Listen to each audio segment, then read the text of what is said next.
I'd like to welcome everybody. I appreciate you coming in today. Nice warm day. Good day to be working in the yard, but we're inside. Roll call. Andy. Good afternoon. Thank you all for joining us. This is a joint meeting of the Transportation Technical Coordinating Committee that usually would have met on the second Wednesday of the month, and the Transportation Policy Committee that would be meeting right here, right now this month.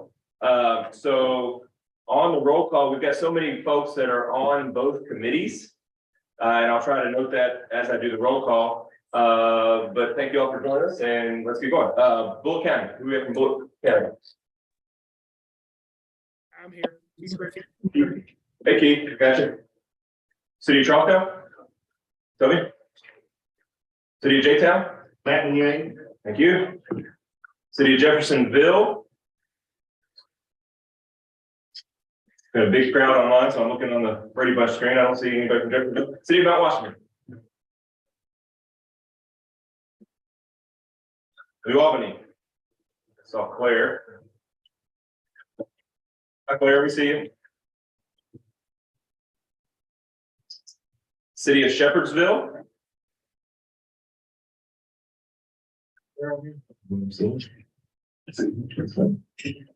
Let's see, City of St. Matthew. There, let's see Keenan also. Hi Keenan. Where's Bear? Bear's here too. Clark County. Swear I saw Brown. Yes, I see Brian. I see you, Brian. Floyd County. Nick Review. Thanks, Nick. Anyone from IDEM? How about NDOT?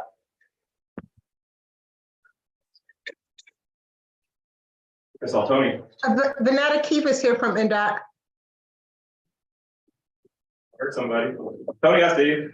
Vanetta Keefe is here from NDOT. And Tony's here, I guess. Thank you for joining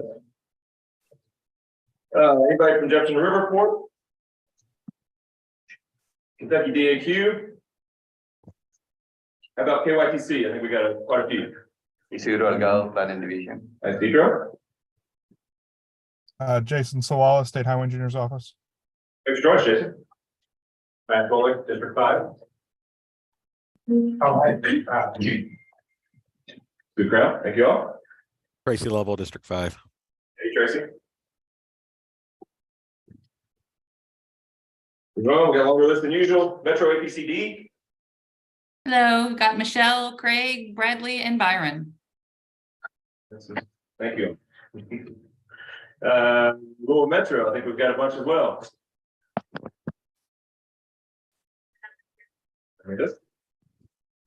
Nicole George. Nicole.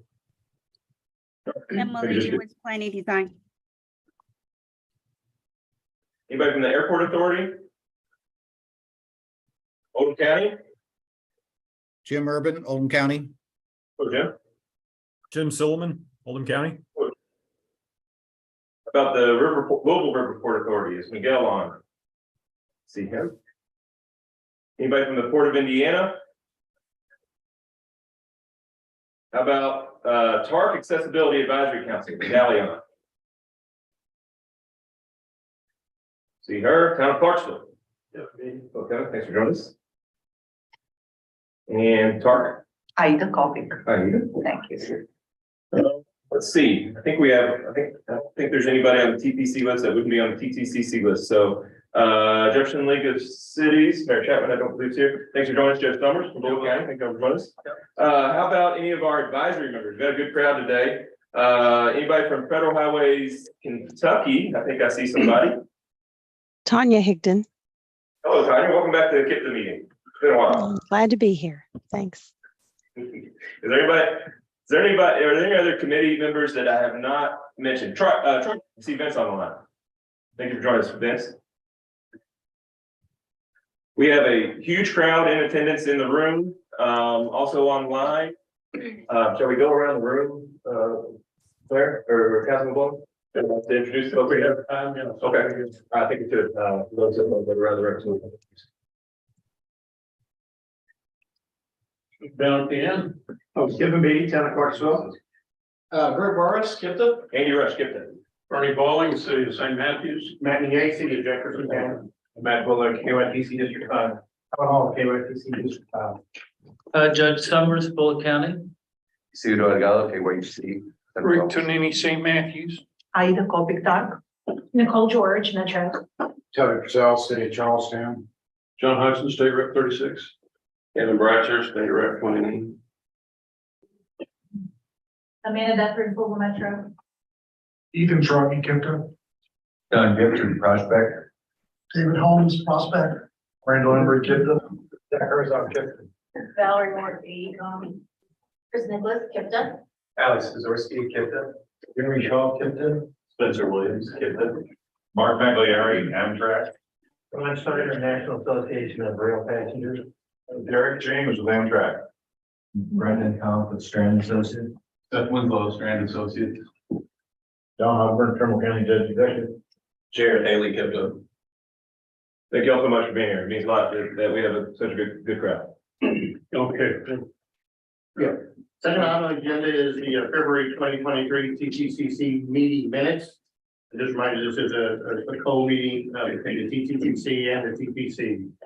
The minutes were provided in your packets, and if there is no comments, I'd entertain a motion for copy. So, Got a motion, is there a second? Second. Second. All those in favor signify by saying aye. Aye. Opposed? Motion carried. Thank you. okay, the next item is the TPC. From the February meeting, the minutes. Yes, sir. Everybody's had a chance to review them. I hope. Yeah, the next agenda item is the February TPC report. So for the TTCC, we provide that report discussing the meeting that happened in February. So real quick, we talked a little bit about the corridor identification program, the Amtrak program, a little bit, or excuse me, the FRA program, from Amtrak later today. This was that February TPC. This is information for the TPCC. We talked a little bit about Amendment 10 of our long range plan.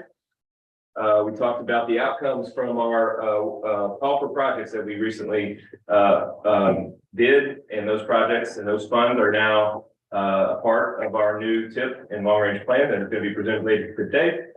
We cleaned up a little bit on our air quality analysis, and Jeremy presented to the TPC what he did to the TPCC regarding the safety or the crash performance measures. So it's similar meeting as usual. So that includes that report. No motion or any motion. Okay. Next, you're- Next item on the agenda is the KYTP shift. Andy? Yes, sir. So it's that time of the year again, or that time of the 2-year period where the interactions between KYTC and their partners at the various ads and MPOs around the state. It's time for us to partner again on what's known as the SHIFT process. The SHIFT process, Strategic Highway Investment Formula for Tomorrow. I think I have that right. If I didn't, I apologize. It sounds like it's right. What this is, for those that are new, it's the data-driven process that KYTC utilizes to prioritize and ultimately score the projects to plug in with the program or whatever verb you want to use for their upcoming highway plan. So the highway plan is adopted by the state legislature in spring of an even year, so spring of next year. The draft or the recommended plan that KYTC puts forth is typically completed in or around October-ish, somewhere later this year, later in the odd year, if you will, on a 2-year cycle. They require the MPOs and ads to partner, and here's how. For those that don't know, we have to work together with them to first of all do what's known as the project sponsorship, and then later we help them with the project boosting. So project sponsorship is the first of a couple cuts. The cut meaning if a project gets sponsored, it will be scored as part of that process. A project that goes unsponsored naturally will be unscored. Okay, and so the KIP to MPO has been allocated 49 sponsorships. The KIP to ad had 20 more, if I'm not mistaken. And then the District 5 has 60 or so of their own. Okay, and so if they sponsor a project, there's no reason for us to sponsor the project. It's already made the cut. is already going to get a score. Okay. So the deadline for sponsorships is in late April. And so what I would like to do, again, this is a TTCC agenda item, I'd like to request that a TTCC working group get together at some point in mid-April, maybe the week of April 10th or 17th, to get our sponsorships in order. Sponsorships for the NPO region, that is, in order. Those have traditionally and should be limited again, once again, to those projects in our long-range plan, our MTP, Metropolitan Transportation Plan. That's a 27-year document. There's probably not many good reasons to include in a 6-year highway plan any more projects than what are envisioned for the next 27 years. And so again, that would be Kentucky TTCC members only would be on that working group. We meet once in April, presumably, and then once again, and perhaps more importantly, in the summertime, as we coordinate the boost process. The boosting gives the projects a little local emphasis. It comes out of that scoring process, and then it gets boosted by the ads, the MPOs, and the highway districts to give the local priority, to show the local priority on those. So I would like to get a working group together next month to get that process started here for the KIP to MPO. It is well underway, by the way, in the KIP to ad region.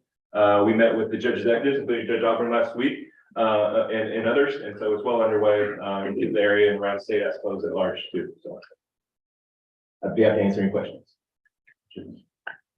So action is requested on this to form the working group? Yes, please. And I'll reach out to the TTCC. If it is formed, I'll reach out next week to get this thing going. Okay, thank you. Like, see if anybody want to make a motion to form this working group and in order to continue these efforts inside the TTCC. So moved. Is there a second? Second. Thank you. Any further discussion? All those in favor signify by saying aye. Opposed? Motion carries. Thank you. Thank you. Again, next item. Now it's time for the minutes. TPC minutes from the last meeting in February. They should have been in the packet. Are there any changes or? I had a requested change. I'm listed under Town of Clarksville, and as much as I love the Town of Clarksville, I'm now with the City of New Albany. That's an important change, Claire. Apologize. Thank you.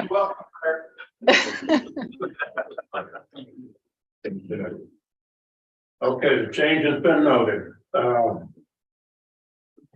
And can I hear a motion to accept the minutes as changed? Make a motion. Second? Second. Have a second. All in favor? Hi. Motion carries. Next item, public comment period. Greg? Yes, two public comments that came in prior to the meeting. They are both based on Amtrak. The first one says, I am a council representative for the National Association of Rail Passengers and Louisville resident. I would like to express my support for all 3 routes that are on the Amtrak map for potential service to from Louisville, those to Indianapolis and Chicago, to Cincinnati, and to Nashville. The one to Chicago is of particular interest since Metro Louisville apparently is submitting an application for a grant to study this route, and it ties into numerous other routes at the Chicago hub for Amtrak. With regard to the other 2 routes, I have contacted and received positive responses from officials in the Bowling Green and Carrollton areas, both of which would likely have stops along the respective routes. Thank you for your consideration. Ron Schneider, Council Representative of the National Association of Rail Passengers. Second comment says, I saw that Amtrak had submitted plans to connect Louisville to Nashville, Chicago, and Cincinnati. I think this is great and support this initiative with some additions to the wish list. When I lived in Columbus, Ohio, Indianapolis, Indiana, and Nashville, Tennessee, I often wished for an alternative to frequent drive-alone trips between those regional cities and my hometown of Louisville. It is too close to fly and too close for the travel times offered by intercity bus. And the promises of future automated vehicle-to-vehicle travel were, are, and should be still far in the future. Trains are the optimal solution for these types of trips. Just do it already. When I look at the map and the unique economic advantage Louisville offers, particularly in logistics, I think a strong rail connection immensely boosts our region's competitiveness. There is a reason UPS selected this city, and with their presence, many others have followed. For me, Louisville is the X marks the spot. We are between Chicago and Atlanta, Houston and New York, and from those hubs, the rest of the nation. Each of those are busy and congested hubs and connections to the world. amazing places to go and do business. Why not think of Louisville, not as a spur, but where it all comes together? There are some questions he has. First one is travel speeds between Indianapolis and Louisville by rail are incredibly slow. Previous effort to bring passenger rail travel back to Union Station to Chicago required an overnight ride. This is just not a practical option. Will Amtrak /Fed upgrade the track to improve travel speeds? Is it Louisville's interest to increase connection to markets? Most of the problem lies in Indiana. Is this an area that Kentucky Louisville could financially assist? Does Union Station on 10th and Broadway in Louisville have to be the de facto stop in the region? I feel it is landlocked, off route, requiring trains to change direction and negotiate city streets. It is now built out with intercity bus facilities. Could the new Amtrak service also provide some regional connectivity? Station downtown Louisville, station at the airport, station in Boulder County, station in Oldham County, station in Clark County, for example, before moving on to Indianapolis, Cincinnati, or Nashville. Could Amtrak bring back the auto train from Louisville to Central Florida? And could Amtrak partner with freight carriers to increase service between regional cities? Passenger demand alone might not be there for the frequencies I would like. So hybrid model. That's somebody. There we go. Could Amtrak partner with freight carriers to increase service between regional cities? Passenger demand alone might be not there for the frequencies I would like. So hybrid model linking people in small parcels. Imagine linking up Amazon in Northern Kentucky to UPS in Louisville to FedEx in Memphis. Can't build our way out of traffic congestion between Louisville, Indianapolis, or Cincinnati with more and more lanes. It is expensive. Let's go in on rail to move people and parcels at high speed and volume. Having options is the very smart way to travel. Thank you. I hope Mr. James can answer most of those questions proposed in that public comment. I believe that is the last one that I had. I didn't see anything else on Zoom, so yes, I think we are good. Does anyone here at the meeting have any comments? Maybe being we got such a big crowd. Seeing none, we'll move on to public involvement report. Greg? All right.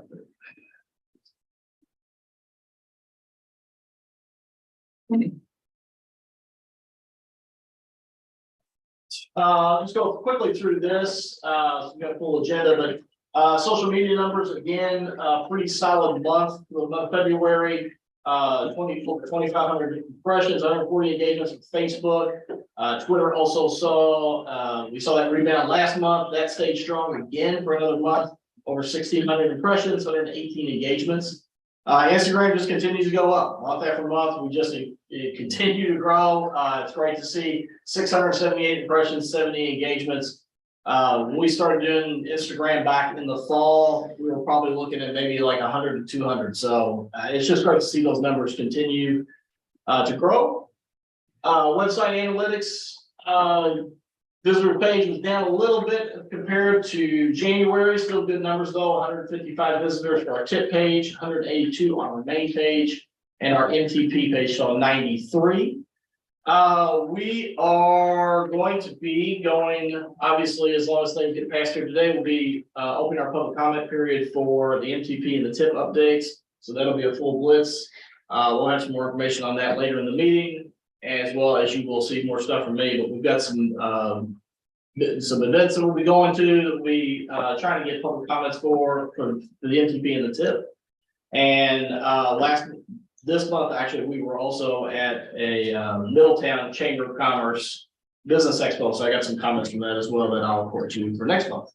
But if there's no other questions, that's all I've got for this month. Any questions of Greg? Thank you, Greg. Yes, sir.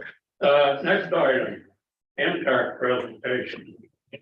Yes, so we are very happy to have a couple of special guests in attendance today. Mr. Derek James from Amtrak is going to talk to us a little bit about what Amtrak has in the works. We've talked a little bit about it in the last few meetings about the opportunities for funding and maybe the exciting ideas that Amtrak has had with maybe rail service re-engaging to our local area, perhaps to Chicago. And he's here with Mr. Mark Magliari from Amtrak as well. So I've seen this presentation a couple times, and I think it's gonna be an outstanding presentation that each and every one of you is going to enjoy because It's a exciting time. So without further ado, Mr. James.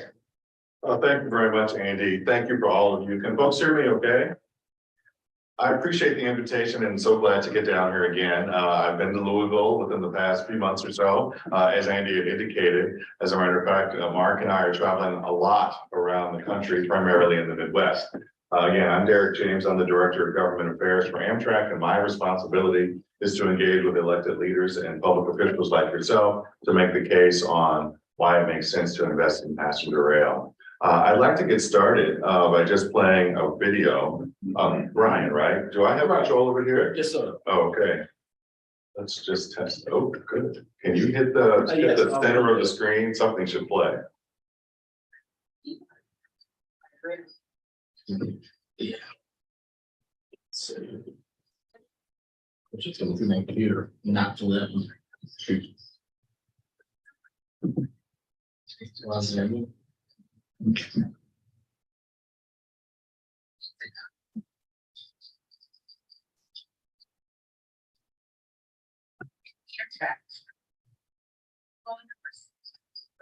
Transform our transportation system. Adding service, putting new routes on the map with state and federal partners to connect Miami City and Tampa, building stronger and more resilient infrastructure, introducing a new state-of-the-art sustainable fleet made in America, modernizing our station and making them accessible to all, connecting us with the people we love and the communities that bring us together. We're creating a greener transportation network, and we're growing the economy while we're at it. However, that's the new good challenge. The stakes are great. The potential limited only by collective internet to deliver what it to future generation that we will leave this place better than we found it. The new era for rail has begun. Join us. Sorry about the audio issue. That is okay. Now, I apologize about the volume. Of course, please feel free to go to YouTube and type in Amtrak New Era of Rail. I mean, basically, the video is conveying that Amtrak is ready to advance and take passenger rail in the US to the next level. As many of you probably know, we were created, and I just hit this to go to the next. Yes. Oh, thank you. As many of you, or some of you may know, we were created by an act of Congress and signed into existence by President Nixon back in 1970 to take over the operations of the nation's passenger trains, which to that point had been provided by the private sector freight railroads. With changing technology and, to be frank, changing public policy that made it difficult for the railroads to compete, because now folks had the option to drive on really fast highways or to fly. The private sector railroads weren't able to make a go of it financially. But the Congress felt that, and the public had indicated that they would like to keep a passenger train system in America. Back in the 60s, the French, the Japanese were all embarking on high-speed trains. And so the question was, why can't we do it? So the result of that was that Amtrak was created.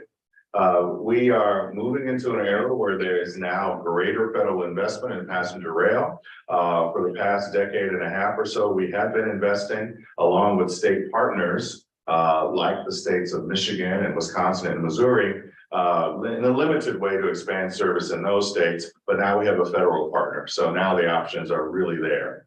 Our priorities as an organization coming out of the pandemic is to rebuild our business, to modernize our assets, and again, to expand our network through the partnerships like I talked about with states like Wisconsin, like Missouri, like Illinois, and 17 states in all right now that partner with us on providing rail service. Just want to make sure I'm pointing it in the right direction. There we go. Should be. All right. So I talked about investing in our fleet. The video mentioned new train sets that we're buying. We inked a deal for, I think it was $83 billion. Sorry, $7.5 billion for 83 new train sets. We have purchased more than 100 new locomotives for our long distance fleet. We have 30 new high-speed Acela trains, which we'll be putting into service on the Northeast Corridor. And with our Midwestern partners, Siemens, 88 new Siemens coaches for services in Michigan, Wisconsin, Illinois, and Missouri. And of course, our long distance overnight fleet of sleepers and coaches and diners, we're entertaining RFIs to replace that fleet as well. We're investing in our stations.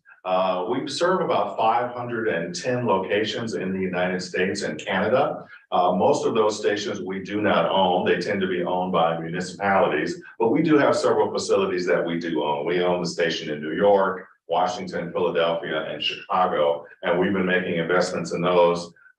Even though with 500 stations and in our last pre-pandemic year, 32 million customers, the majority or a sizable portion of our passengers board in these major stations. Not to diminish the value of our smaller stations, but these are the places where we have been able to make investments and capitalize on their presence in the downtowns of the major cities to catalyze development and to bring more passengers to us. We've been improving accessibility. Over the past 5 years, we've invested more than $500 million in bringing our stations into compliance with the Americans with Disabilities Act, and there'll be more of that coming. I was in Connorsville yesterday and had a virtual meeting with the mayor this morning. We're finishing up $1 million project there to make that station accessible. We're growing an Amtrak team. In the last year, we added 3,700 employees. 3,700 employees, and we hope to hire several thousand more this year to really bring us up to full strength and prepare us to add service and to provide a level of service that folks will desire and choose to use. We've been expanding elsewhere. So the Amtrak Connects Us plan, which you guys have discussed, and the maps that you've seen that include our desire to expand to Louisville, those investments have already been taking place in some of our states that are out in front, especially states like Virginia, Vermont, North Carolina, Oregon, Washington, California, Massachusetts. And you can see some of the recent expansions that we had that are growing our service. I'm really excited because in mine and Mark's territory, the state of Minnesota will be joining us as a funding partner to establish additional new service between the Twin Cities and Chicago. You can see there between Charlotte and Raleigh, we're adding additional trains to connect that growing area. The states of North Carolina and Virginia are actually partnering with the federal government to revive an abandoned stretch of railroad that connects Virginia and North Carolina to dramatically cut down the trip time between Raleigh and Richmond and Washington. So they're using federal funds and actually taking a railroad that's been abandoned and putting it back in place for trains that will go as fast as 110 miles per hour. This fall, it's slid off at the bottom there, but this fall, we'll be starting a brand new service, multiple frequencies a day between New Orleans and Mobile, Alabama. That's in partnership with the states of Mississippi, Alabama, and Louisiana. I should have asked the question before I flip, but what country in the world has the most extensive railroad system? If I hadn't flipped to the next slide, you would know that it's the United States. It has more miles of rail than any country in the world. Of course, that's the map of the railroad network in the United States. Our challenge, or as we like to view it, our opportunity is that most of those tracks do not have passengers. We think that there are a lot of markets that we do not serve today, like the Louisville metro area, that have the population, have the commercial vibrancy, and have the demand that could support having frequent passenger train service. Again, when we looked at our network, this is our network overlaid on population bubbles. You can see our network are the blue lines. You can see that there are lots of places that have population that do not have passenger train service. I see Louisville right there on the Ohio River, southwest of Cincinnati, and of course down below Nashville, Chattanooga. So the Southeast, especially the interior Southeast, is a part of the country where we're not providing passenger service, where we think there's a lot of traffic and there's a lot of demand. So what we released in 2021 was the Amtrak Connects Us map, which you have seen. Again, the black lines represent the existing Amtrak network. The golden overlays, which might be hard to see, those represent routes which we already have several trains a day or service that we operate in partnership with state governments, but we think the frequency should be increased. Chicago to Detroit is an example. We operate 3 trains a day between Chicago and Detroit in partnership with the state of Michigan. We think that should go to 6 trains a day. Chicago to Indianapolis, down to Louisville and over to Cincinnati. Right now, we only have a tri-weekly train that runs during the night connecting those cities. We think that there should be on each corridor at least 4 trains each way a day. Now, again, this was our proposal. This was our vision. We presented this to the Congress and to the administration during the time that the infrastructure bill was being considered in 2021.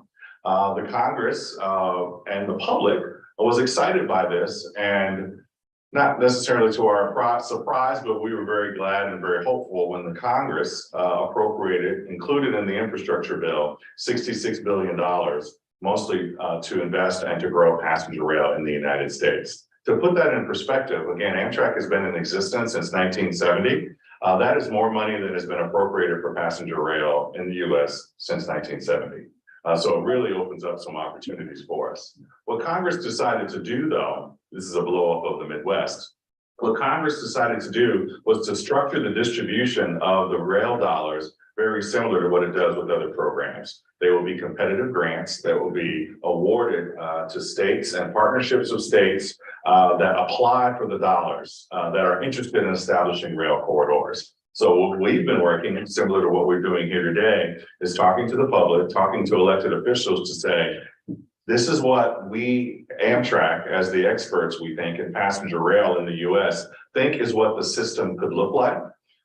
If you decide to partner with us and go after the federal funds to actually develop the corridors. Now, and that should not be considered prescriptive. Congress decided that this would go to states and local units of government because you guys know where the real demand is. This was just our vision. And right now, we are in a process or in the application period right now for the federal corridor ID program. Those applications, as you know, are due on March the 27th.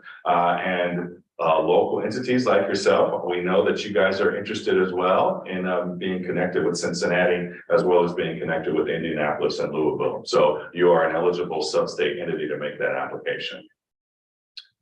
Here's the timeline for the federal program. Right now, we are in the middle bar. The next one, the first one from the left. The application period. The notice of application was made in December of 2022, as I indicated, and as you know, they're due on March the 27th. And then we expect sometime this summer that the Federal Railroad Administration will make an announcement of the corridors that have been selected for the program. And then we'll start the dialogue with the entities that sponsor those routes to begin the service development planning process, to actually sort of hang ornaments on the tree and get down to the nitty gritty on what it will cost to actually implement the corridors, what the ridership would be like, what the performance would be. And then after those sort of studies are done, after about a year, then the sponsoring entity can make a decision with the federal government on whether or not to proceed with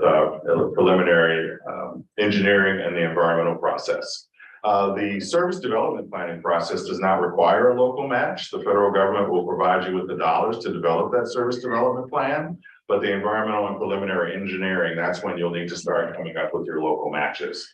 The federal match should be around 80%. And then so for preliminary environmental engineering and then on through to construction.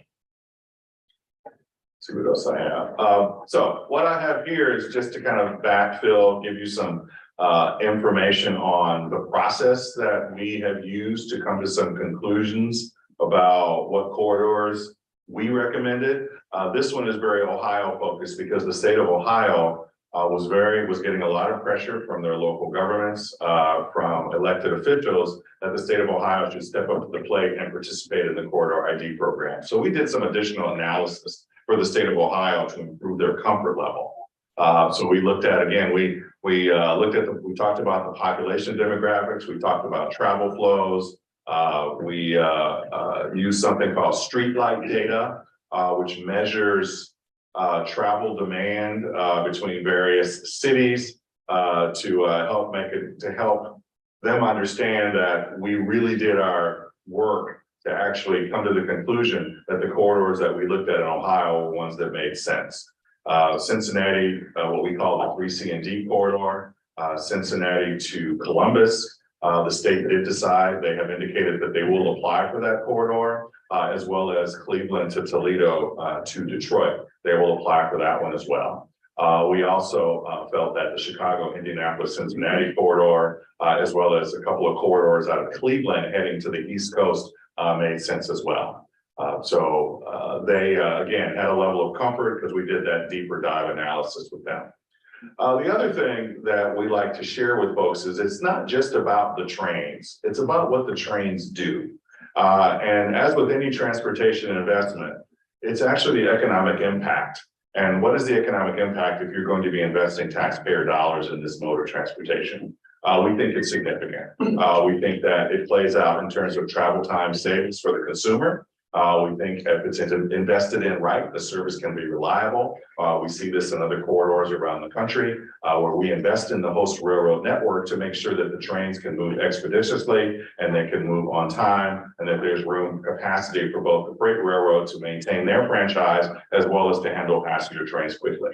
We think that passenger rail plays a role in trying to address climate needs in the US. We are a greener mode of travel. Also, in terms of station area economic development, having a vibrant train station in your community is like putting a highway interchange right there, except not with all of the externalities.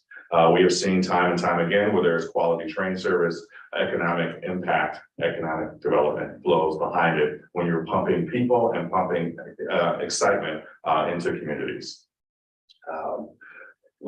This is one that we have worked with in the state of Wisconsin. This is the new corridor that I talked about between Chicago, Milwaukee, and the Twin Cities. There will be a state operating cost. There is with most transit and passenger rail service, but the question is, what's the value proposition? Is the amount that the taxpayers are investing, is it providing an economic return well above that? And we've indicated to the state of Wisconsin that there is a return in terms of economic benefit that's greater than the investment amount. That's $7.2 million in the upper left hand. That's the operating support that's needed for the entire route. That is divided between the states of Minnesota and Wisconsin. It's possible Illinois may contribute as well. And with the federal program, there's an additional grant called Restoration and Enhancement that will help to defray the operating support that's necessary over the first 6 years. In the first year of running this train, the states are only going to have to come up with $700,000 between them, because the feds will cover 90% of the first year. The second year, they'll cover 80%. The third year, 70%, and on down to the sixth year where they'll cover 30%. The belief is that as the route matures and as more people discover the service, the ridership and the revenue will go up, which will ultimately reduce the level of operating that support that's needed in the seventh year and onward. How am I doing in terms of time, Andy? I can talk a lot. I want to make sure I don't run into you guys. Your agenda, you good? We've got a full agenda, but I think it's awesome. okay. All right. Missouri, another example. Missouri, a smaller state, similar to yours. They are an operating partner with us for a corridor connecting their two largest cities, St. Louis and Kansas City. A couple of years ago, there was some concern in the legislature about the amount of money that the state was spending on operating the passenger train service. The state DOT commissioned a private analysis of the economic impact that the service has in the state of Missouri.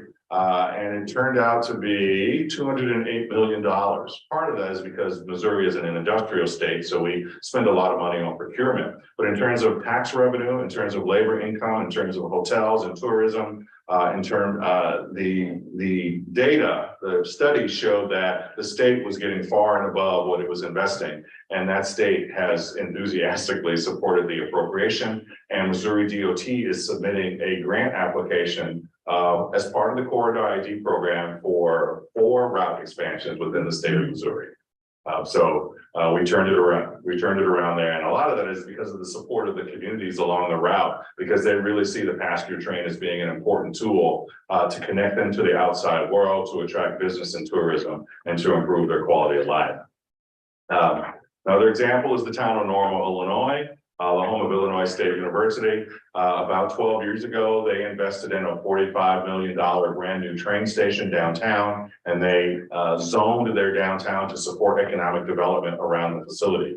It has resulted in about $220 million of additional private sector investment, probably not all train station driven, but there are two big hotels that have been built right near the train station. So it is the second busiest train station in the state of Illinois after Chicago, handling about 200,000 people a year. There's a lot of business from State Farm and country companies that use the train to ride the 2 hours and 15 minutes up to Chicago and back. So again, Normal is a huge fan of their passenger train station and what it's done for their downtown. They have 10 trains a day. Herman, Missouri, at the other end of it, small German village along the Missouri River, about an hour and a half west of St. Louis, has a population of 2,400 people. Their train station handles 23,000 people a year. They get a lot of day trips from either Kansas City or St. Louis coming over to partake in the wineries, to stay at the B&Bs. I actually, every morning, I send the tourism there director the bookings count, so they know how many people are showing up in their town, because they have a system of trolleys that circulates around the town to move the people who are showing up without their car. So they need transportation. So having quality public transportation as that last mile connection for any train station is really important, and even a rural area can manage it. I talked about the searchlight data and the different travel markets between in the state of Ohio. And there are other corridors of comparable size. Again, this was to explain to Ohio that this was not a far off concept that they were looking at. This is happening in other places. You provide quality train service, people will ride it. And of course, our customers, it's a travel time comparison there. You think flying is faster, but on the corridors that we've identified of between 100 and 300 miles, between airport egress, changing planes, the train can actually be faster, and it's certainly more productive in terms of your time. The moment you get on the train, you can power up and you can get work done. So that is all I had for the day. I am again glad to have been invited today. I look forward to coming back and sharing more with you as this project progresses, and would certainly entertain any questions, Andy, if there's time. I know I've been a long while. Yes. Does anyone have any questions?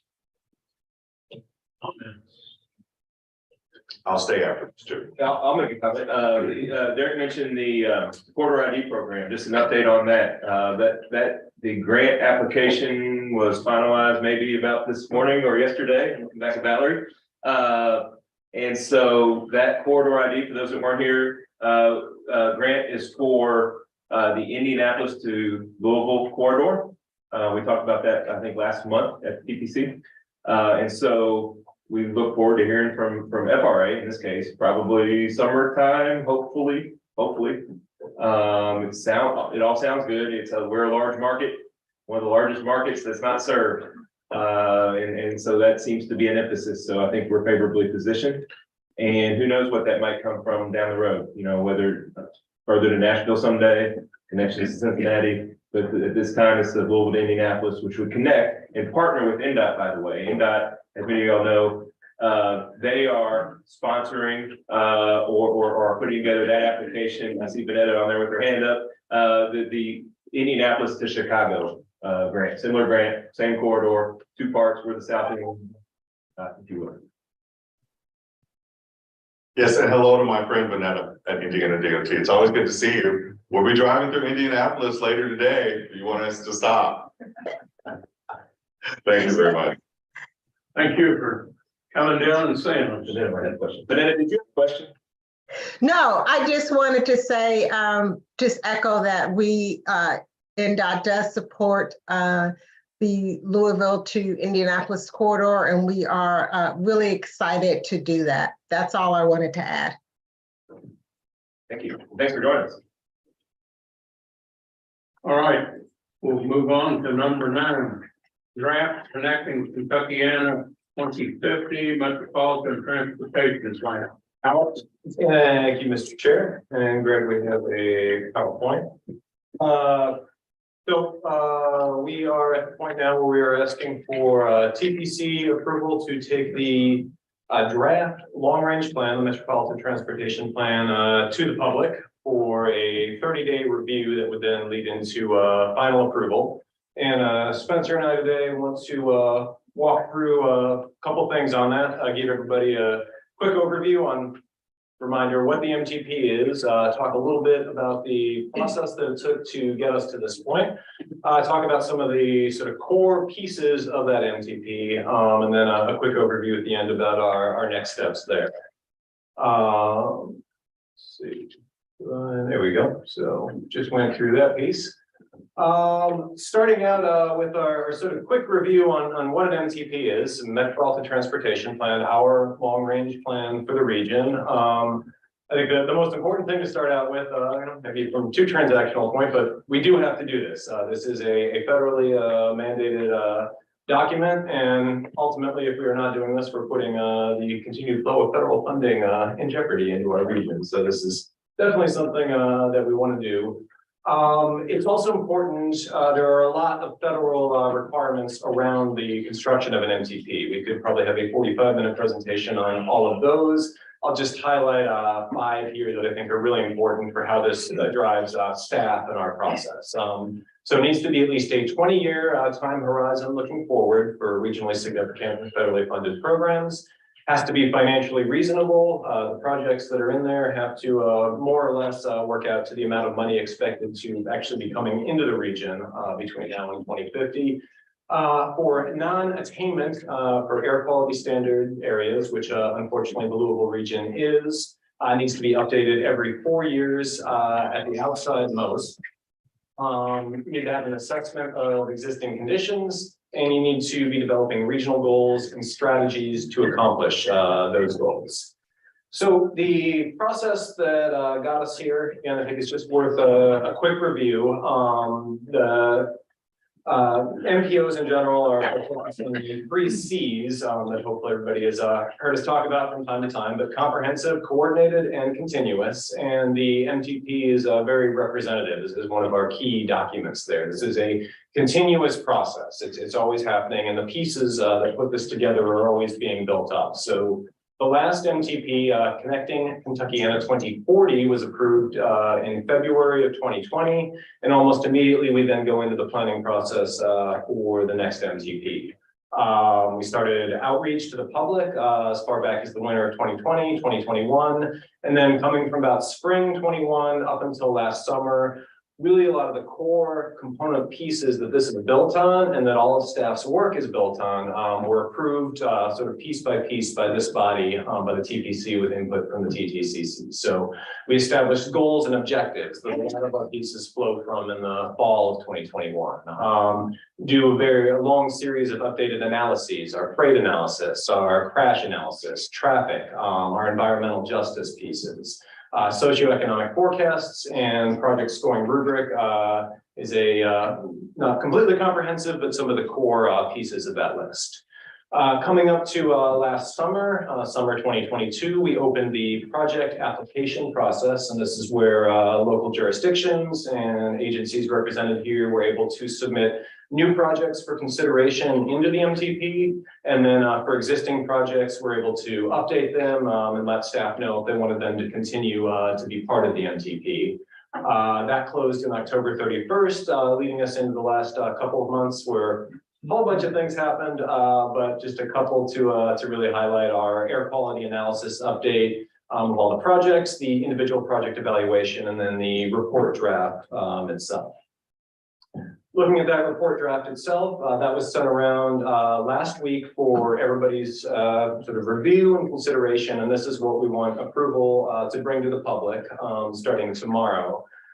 It is a 300-page document. We have, we believe, 317 projects in there, correct? So I'm not going to go into all 300 pages and 317 projects, but we did want to highlight a couple of the core components to help everybody look through this. To sort of give you a guide to navigating it, and then to answer any questions at the end on any of those. So we want to talk about the existing conditions analysis. That's section 2 in the draft, which I think is being passed around right now. Our project evaluation and our goals and impacts, section 3, and then the actual list of projects, which is section 4. For the existing conditions analysis, I will turn it over to Spencer to take us through that. Thank you, Alex. All right, so for section 2, existing and future conditions, I'm going to show you some highlights that we thought were important to point out. just to give you all examples of the types of information you all can find in that section. We can't go over everything to do how much information there is in there, but I just wanted to show you all some key data that we have. So starting off, we have some maps from our demographic analysis. We have two that you're all probably very familiar with.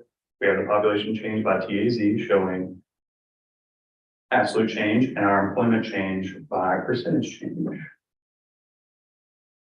These were made from the socioeconomic data approved last summer. This data is important not only for the air quality modeling, but also to show future trends in the region. Where people might be living in 2050, where new job centers might be in 2050. There are tons of demographic maps in this section, and these are two of the most important. Next, as part of our equity analysis, we have the map of our environmental justice areas. These were approved January 2022. And if you will recall, environmental justice areas are census tracts that contain a population that identifies as a minority or identified as low income per the census that exceeds 200% of the TIFTA regional average. These are important for ensuring equitable spending of our region's transportation dollars and ensuring that the benefits and burdens of transportation projects are spread equitably. Next, we have our from our traffic analysis and our modal trends and conditions section, a couple maps. The first one you all are probably familiar with. It's our LOS map, level of service. However, one key difference between the previous MTP and this MTP is that is that this map shows the level of service only on collector roads because we use TTI for arterials and interstates. TTI, or travel time index, is a metric used to describe the level of congestion on any given segment of roadway. Essentially, this means that if your roadway segment has a rating of 1.0, that would be free flow traffic at peak hour conditions. But if you have a, say, 1.5 TTI value on that segment of road, then it takes you 50% longer to travel that segment of road during peak hour as compared to off-peak hours. There's a really good GIS that really good job on this map, and there's an interactive version on the new GIS hub. Next, we have from our safety analysis, the top fatal crash sites in the region. This is a visual representation of probably one of the most requested pieces of information that we have. This map is clean and simple, and I like how much information it conveys, very succinctly. So right there, you have the fatal crash sites, the top 50 in the region. And lastly, from our transit analysis, we have the region's job centers and transit lines. This is an easy to understand map about where job centers are in the region, as indicated by the small to large yellow circles, and where the transit, aka TARC routes are on the map. I know it's a little small up there, but in the printed version or on the online version, you can see a lot better, like where transit lines go and where they are relative to job centers. Like I said, there's a ton of information, graphs, tables, maps, and charts that we didn't get to show from section 2, but please take a look in the MTP, and if you have any questions or suggestions on some maps or data you would like to see in the future, let us know. That's all I have. Thanks. Thanks, Spencer. So moving along to our second core component, our evaluation component, and this sort of spread out over both section 3 and 4, but section 3, which focuses on our goals, I think is a really good place to focus on. Two areas I want to cover here that I think are new and definitely worth highlighting compared to previous MTPs, and that is our project scoring rubric to evaluate individual projects, and then how we use that rubric to also evaluate project impact on some of our individual goals. So in, I think, summer 2022, TPC working group approved our project evaluation scoring rubric, and this was basically a wholesale update. I think, Andy, you would agree from what we had for the last MTP. Absolutely. What we have with this new scoring process is a 200-point scoring system, and every project, with the exception of maintenance projects, which are assumed to have top priority, with the exception of maintenance projects, though, every project is run through this evaluation system. Each project is run through 6-point common criteria where you can get up to 100 points from that. And then from there, projects are broken down into 3 different modes. So we have roadway, we have bike ped, and we have transit. And depending on what the project is at that point, it is then run through its relevant mode specific for another 100 points total. So again, 200 points total for each project. You've got 12 to 16 different criteria depending on what that is. And the scoring evaluation system, it is very location based. It's run through a GIS based application. Spencer has already sung the praises of our GIS department, but they really, we think, outdid themselves with this particular one. So we are in their debt for putting this through. On page 142 in the report, you've got a couple pages that describe this in much greater detail than we have time for today. Really encourage everybody to look through that. It is going to be a core piece for understanding a number of things moving forward. So we already used this to sort of do the initial ranking for the MPO dedicated funding awards from earlier this winter. And the intention is, until TPC says differently, that as we go into new cycles of that in the years to come, that this will continue to guide this. You're able to rank projects by mode overall to do a comparison there. And within the system, you're able to evaluate the impact of particular projects on the specific goals. So again, the TPC in the fall of 2021 had approved 9 specific goals that staff then worked with to figure out this evaluation system, working with a working group to get this 12 to 16 point criteria to evaluate both overall effect and then for each of these individual goals. And this is the bulk of section 3 here. Not going to have time to go into each of them, but I did want to highlight one in particular, the economic development goal. And you can see on your screen right there what we're able to do with this sub-scoring process is give specific points only for economic development and then take a look at the bike ped projects that came through and rank them for what are most likely, according to this evaluation process, to have the biggest effect on economic development moving forward. Similarly, you can see that for roadway projects there. I think that's about 10 projects there, the 10 highest scoring ones.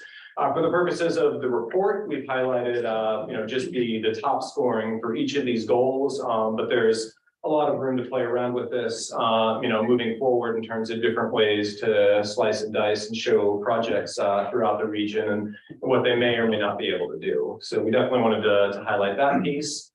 The last core component that I'll highlight in the MTP report itself is around the actual projects, sort of at the end of the day, the most important piece here. Again, 317 projects, so we don't have the time today to get into each of them. They are all listed in section 4. Just as a way to navigate, though, the way we've broken them down is putting them into 9 different areas. So projects are broken down into roadway, bike ped, maintenance, and programs for each state. And then you have a transit list for the entire region.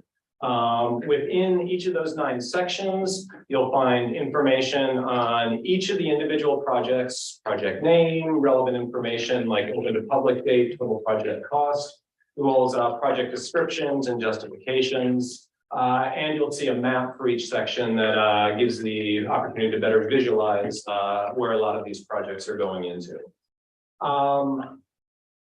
Moving on from there, what we are again asking for from TPC today is not final approval on this long-range plan, but approval to send this out to the public so we can begin to gather public feedback over the next 30 days on this and still be able to get hopefully final approval on this as we head into the beginning of fiscal 24. So if we are to get approval today, you can see the timeline up there for what we'd be looking at next. Starting tomorrow would open the 30-day public comment period. If anybody has questions about that, Greg can sort of go over a little bit more detail what some of that will look like. That would last 30 days, leading up to the 15-day response period. Then the TPC would have, if they choose to respond to any public comment, that would take us to Tuesday, May the 9th. For the TTCC May scheduled meeting, Wednesday, May the 10th, when you'd be able to review those comments, make any additional recommendations that would then be forwarded to TPC for the May meeting when the final MTP vote would be scheduled to take place. That would then be submitted to our partners at USDOT for final review and approval. We would hope, our hope would be a June 30th date for that, though that obviously is outside of our direct control there. With that, I'm happy to take any questions, or Andy, if you've got anything that you want to add.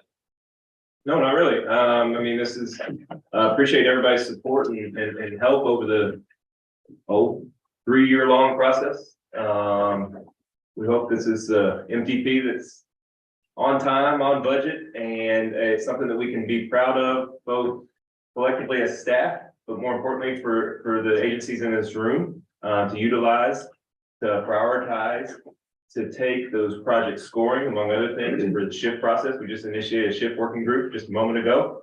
There's no better source, in my opinion anyways, to help prioritize those projects for that process than that document that Judge Summers is holding on to right there. We've got scoring that shows the priorities of the of this region via the scoring that came from those goals. So again, I thank everybody in this room that had a hand in it. Most importantly, Mr. Prozorski, Mr. Williams over here. And their guidance, among others, over the last 3 years, as many of you all know. But these guys got this thing over the finish line, and very proud of them, and very proud of all the staff here, Kip. And a shout out to Zach Herzog and GIS staff as well for their assistance. Any questions from anyone? I'll entertain a motion to put this out for the public involvement tomorrow morning. Emotions? Motion. Have a motion, a second? Second. All in favor? Aye. Motion carried. Thank Thank you very much. Thank you. Next item, draft of the 2023-2026 Transportation Improvement Program. Chris. Hey, hi, everybody. Ms. Nicholas. A lot of my presentation is going to be an overlap of what Alex had just talked about. And the reason for that is, in case someone doesn't know, the MTP is the long-term plan, and the TIP is our short range. So, I do have a presentation. Here it comes. Start with.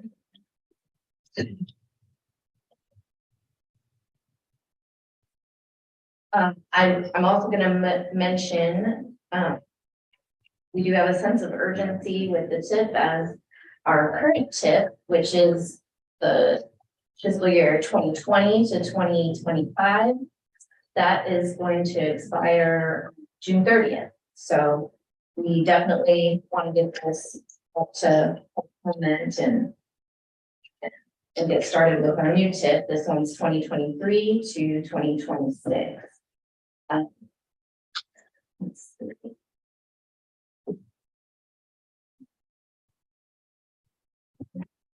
This new TIP, it's a 4-year funding plan. We're going back to a 4-year plan, which would be updated every 2 years in unison with the MTP every 4 years. It's fiscally constrained. It does not exceed reasonably expected revenues in any given fiscal year. This TIP conforms to federal air quality standards. It includes a full list of the TIP projects that are set to take place between fiscal year 2023 and 2026. And it also includes potential contributions to the KIPTA MPO performance target. Then summarize the sections that are in the TIP. We have our introduction overview. There's a section on the TIP processes, and that includes the development of the new TIP, how the changes can be made to the TIP through administrative modifications and amendments, and our group project categories and some information about how those work. Then the next section is the funding. There's a bit about the funding sources for roadway public transportation grants, like the STBG, Surface Transportation Block Grant, and Transportation Alternatives, the TA grant. And then we get into the plans and performances. This is very similar to what you'll find in the MTP, except these will be specific to the TIP project within that time frame. And then we have the air quality conformity information, our certification project, and the complete list of TIP projects with project maps, also similar to how the MTP is laid out. Our appendices, we've got acronyms, public transportation will be included once our public transportation, or public participation, excuse me, that'll be included once that period is over, and our performance measures and target. So I'm gonna go over a few report highlights. And again, this is similar to the MTP. We've got our goals and objectives with project rankings, except it's a little bit shorter because it's gonna just have the TIP projects. The way that these are laid out, or the way that these came about, the sponsoring agencies classifying each project type. You know, we have the bike ped, roadway maintenance programs, and transit projects. There was one type of product, one type per project, even though some projects might include multiple project type elements. We had to do it in a way where one type was picked. So you might have a roadway project or a bike ped project that also does include elements of other project types, but we went with the best project type per project for our rating system. The differing types of projects were generally not compared with each other.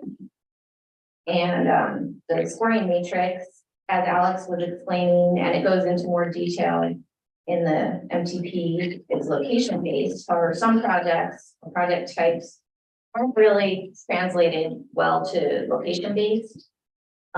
Such as our programs or some transit projects that are capital vehicle or facility maintenance projects. Those may not really have a set location. So that's just something to keep in mind. And the maintenance projects, those continue to be a top priority. We have a fix it first mentality. So those were not scored in the project evaluation, as Alex did mention that as well. Here are the 9 goals. Once again, the MPO goals, they were pre-approved by the TPC previously, I think back in 2021, before my time. And we use them as a guiding principle in our performance measurement scoring process. The way that this section was organized, it begins with the defined goal, corresponding objectives. That's kind of the right side of the screen there. And then finally, left side of the screen, there's a listing of the primary factors for each applicable project type. And finally, the highest ranking projects of that goal and objective per project type are featured.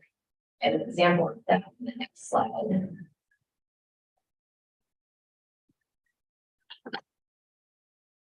And again, we do this 9 different times, but the one that I chose in this slide was the highest scoring active transportation project.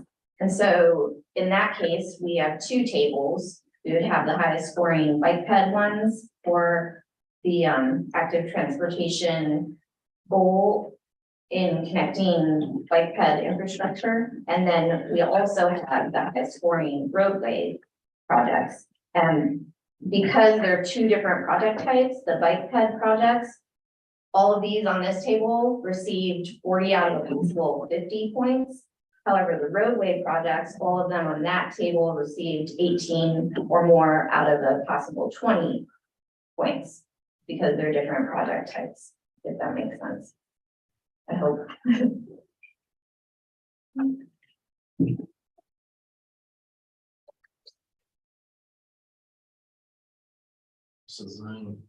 Yeah, because on Greg's lane, it's. What's going on? Okay. Whoa. There. Yeah. Let's get you on. Yes.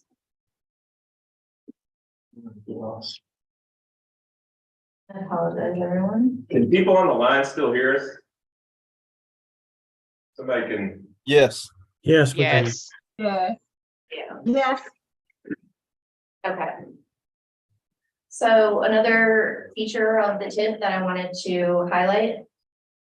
We have the complete listing of all the TIP projects, which would be between 2023 and 2026. And we do that by having project listing tables and then also maps similar to that CP. The tables will all include the project name, description, justification, KIPTA ID, state ID, the project ID, county, TIP funding information, the open to the public date, air quality status, and the overall project schedule. The maps, they go section by section. They're a snapshot of the area map with the project type layer. And I also want to point out that online we'll have full project maps that can be searched for KIPTA ID. Right now on our website, we still have the 2020 to 2025 maps, but once everything is approved and over with, that will be updated to the 2023 to 2026 TIP map. And they're very small, but here's just a sample of the project listing tables that you would find in the TIP. We've got a little variety featured. Got the Indiana roadway projects, Kentucky bike ped projects, transit projects, Kentucky maintenance projects. And they'll go section by section, and then after each of those subsequent sections, there'll be a map that has a snapshot of the projects. And if you were to go online, you would have to apply the layers and turn the layers on to be able to view per project what you're looking for, depending on what you're looking to do. So as Greg and also Alex and Spencer mentioned, we have our public involvement period coming up. That's what we are hoping to get approval to initiate. It's a 30-day comment period, starting hopefully tomorrow till April 23rd.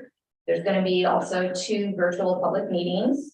So the dates there, Tuesday on April 11th and also Thursday, April 13th, one in the afternoon and one during the evening.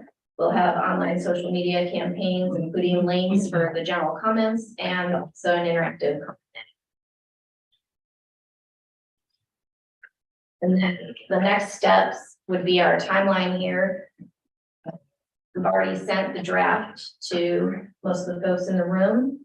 We're going to request for TPC approval today to take that draft up to the public period. And then there'll be, like that TP, a 15-day TPC response to public comments.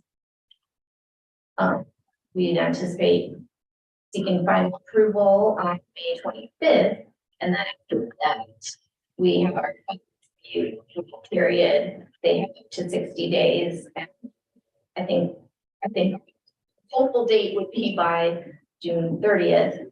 They do have up to 60 days to do the approval. we're gonna do our best to expedite that review process, by the way. We're hoping to send that out probably closer to mid-May to get the ball rolling. Because we need a TIP in FY 2024 is what we need. And so that starts on July 1. So we'll do our best to get that thing in the Fed's hands as soon as. Thank you. And Anyone have any questions? Okay, we need a motion to put this out for public review. So moved. Second. We have a motion and a second. All in favor? Motion carries. Thank you, Chris. Item 11, draft unified planning program. Andy? Thank you very much, and we'll be remiss not to express my gratitude to Chris Nicholas for stepping up as everybody knows, Mr. Vale, he left us last month. And Nick's fingerprints are all over that tip, and Chris has done a phenomenal job helping get that document over the finish line. And Chris and I are working together on all tip issues that are an everyday thing here at KIPTA. So she's been given an impossible task, and she's doing a fantastic job at it. So I appreciate it, Chris.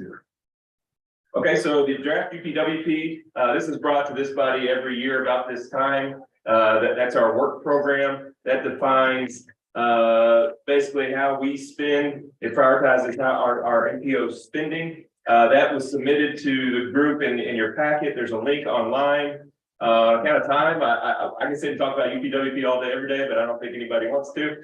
If there's any questions about that, I'd be happy to answer them. Right now, we are sitting in a agency review comment period, if you will. The draft was submitted to the 2 state DOTs at the end of February, and then the final copies are at April. So be looking for me to talk about this again next month. Be happy to answer any questions about it at that time. But the action that is requested is the acceptance of this draft. But then again, there would be another opportunity in April to be crystal clear of the final approval of that document. Okay, do I hear a motion to accept the draft? So. Have a motion, a second. All in favor? Aye. Motion carried. Thank you. Thank you, Andy. Next item is safe streets for all grant updates. Alex. I'm told I have to be very fast with this update because we are starting to push into our time. So just real quick, a reminder, we have a regional federal award for a Safe Streets and Roads for All grant. This is to put together a regional action plan as well as an action plan for participating local jurisdictions.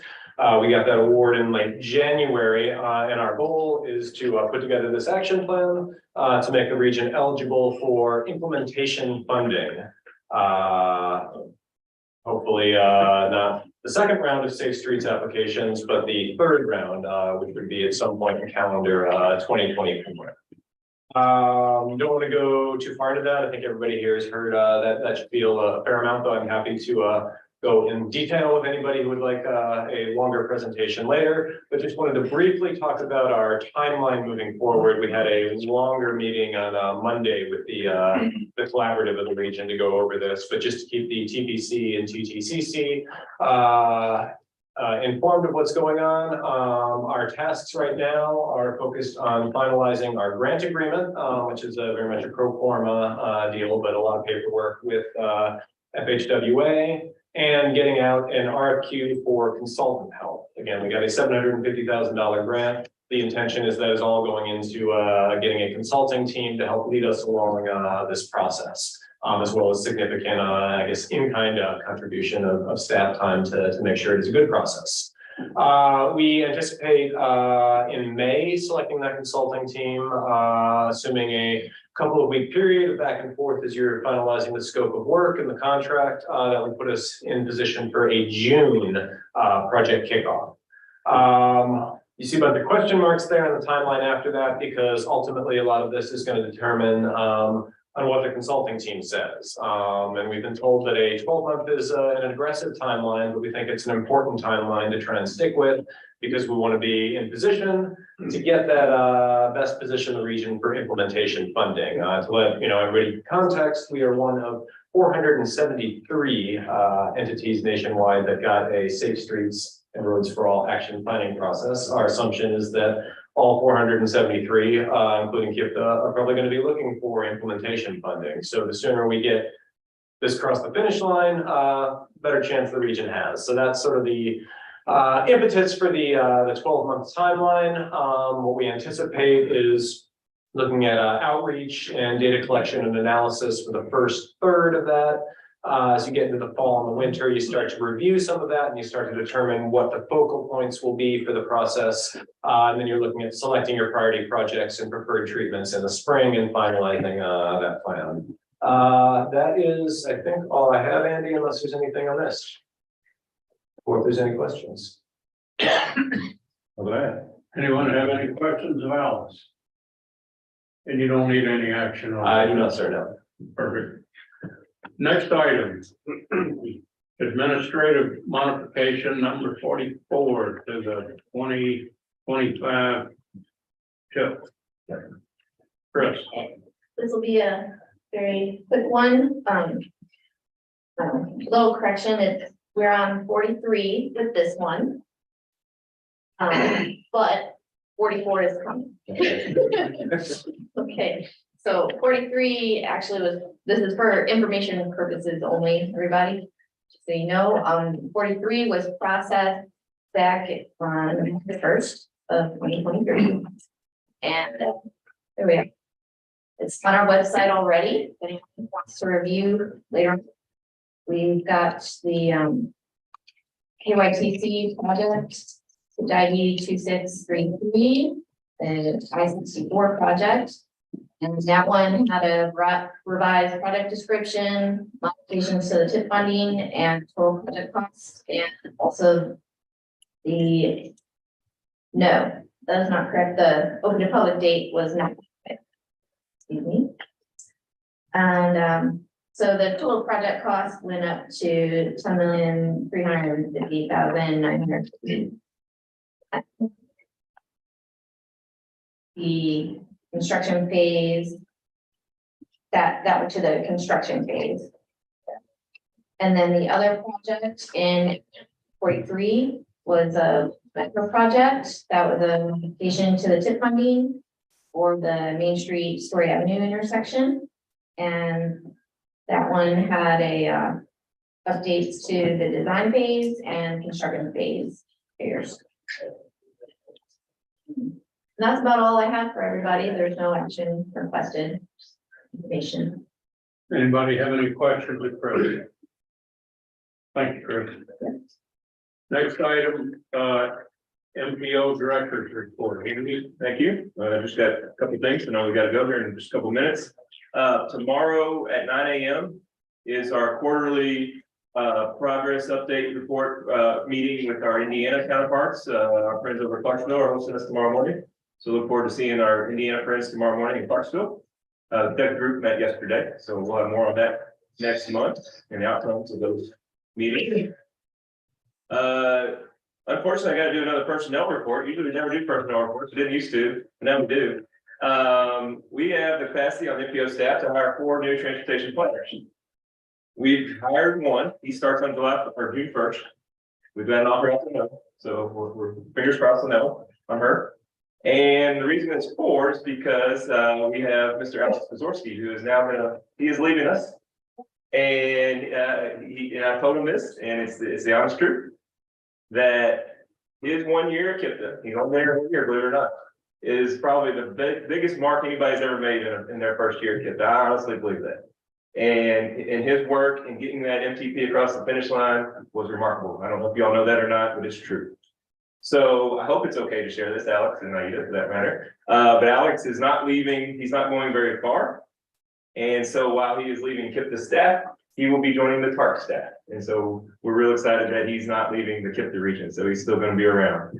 And so Alex, I just want to extend my gratitude sincerely to you and the way you stepped up in the last year, coming out of not much experience in this field and delivering an on-time MTP that looks good, that has all the things that an MTP requires, and we push that bar forward this time. And a lot of that is due to Alex. So I want to again express my gratitude to Alex here today.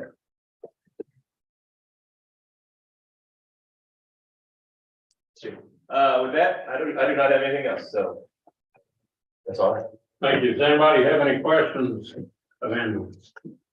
Any other business come before the board? I'll entertain a motion to adjourn. So moved. Second. Motion and second. All in favor?